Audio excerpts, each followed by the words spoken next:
Hello and welcome to Where is Zur, IGN's weekly show where we find Zur and look at his inventory together. I am Ty Guy Travis, and on this Friday, you can find Zur in the tower. He's over here on the right-hand side, hanging out in the hangar. Let's go and pay him a visit.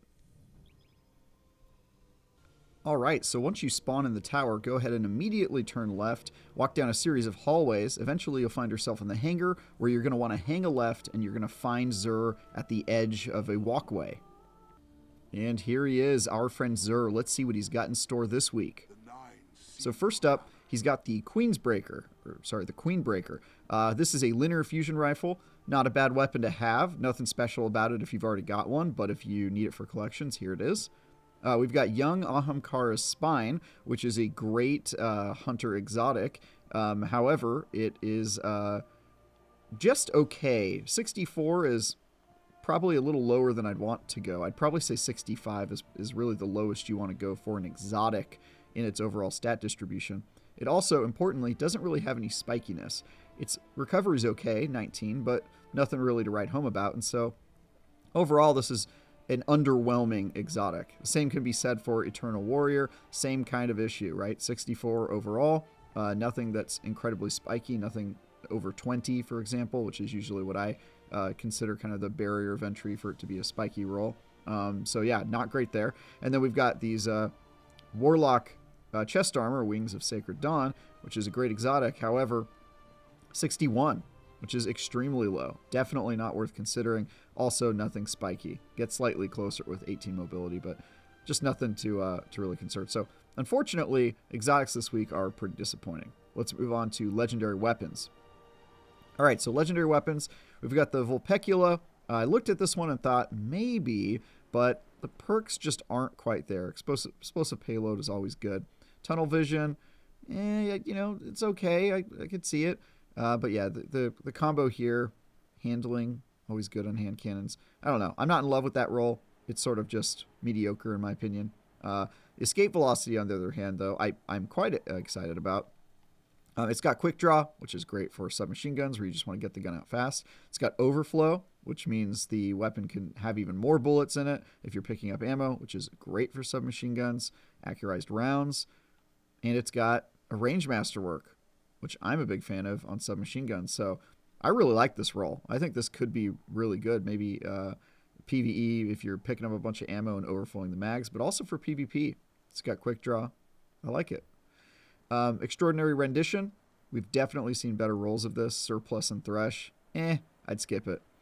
Sojourner's Tail, Moving Target, and Dragonfly. I actually like these perks a lot. I just think it's probably on the wrong weapon. Moving Target is fine, but Dragonfly, precision kills with a shotgun. I don't know, man. I think that's kind of the wrong pull for this weapon. So probably move away from that one. Punching Out, kind of the same situation as Extraordinary Rendition. Not really the right perks on the right kind of weapon. I'd skip it. Tarantula, Dragonfly, and Genesis. Not bad. This is sort of a mediocre, maybe above average roll, but nothing crazy. So, pick it up if you need it. But honestly, he sells this fusion rifle so often that we've just seen a lot better rolls from him lately. So in addition to escape velocity, the second weapon I'm actually excited about this week is Third Axiom, which has got a pretty good roll. It's got Vanguard's Vindication, which is okay. Nice little extra perk there. Rampage, which is great. Feeding Frenzy, which is great. It's got a Handling Masterwork. I like this weapon. Not God tier, but close. Yeah, 30 Axiom.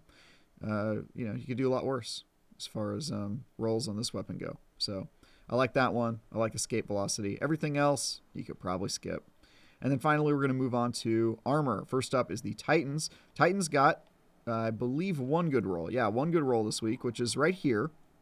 My issue with it is that it's not very spiky, but it is reliable because it's got 65 stat points overall, and it's pretty well balanced. It's also got good rolls in the places that I really like as a Titan, which is resilience, very important, intellect, and strength. So this could end up being reliable if you've got a build you're working on and you just need to be kind of fleshed out in a few areas. It's not bad. We got this 62, which is a skip.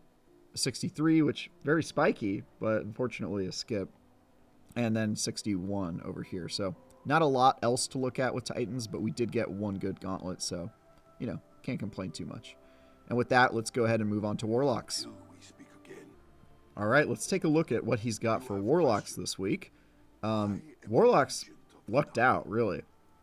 They've got these gauntlets, which, in addition to being 65 overall, which is great, they've also got 25 discipline, which is very spiky. Very good if you're trying to build a grenade build, which, you know, if you got a void warlock is likely. So great there. And then they've also got this chest piece, which not as spiky, but very reliable across the board. 65 overall stats. Hard to be upset about that. So two pieces that are quite good. One, these gloves, which I would say are very good. And then this one, which maybe might be useful to you in a certain set of circumstances.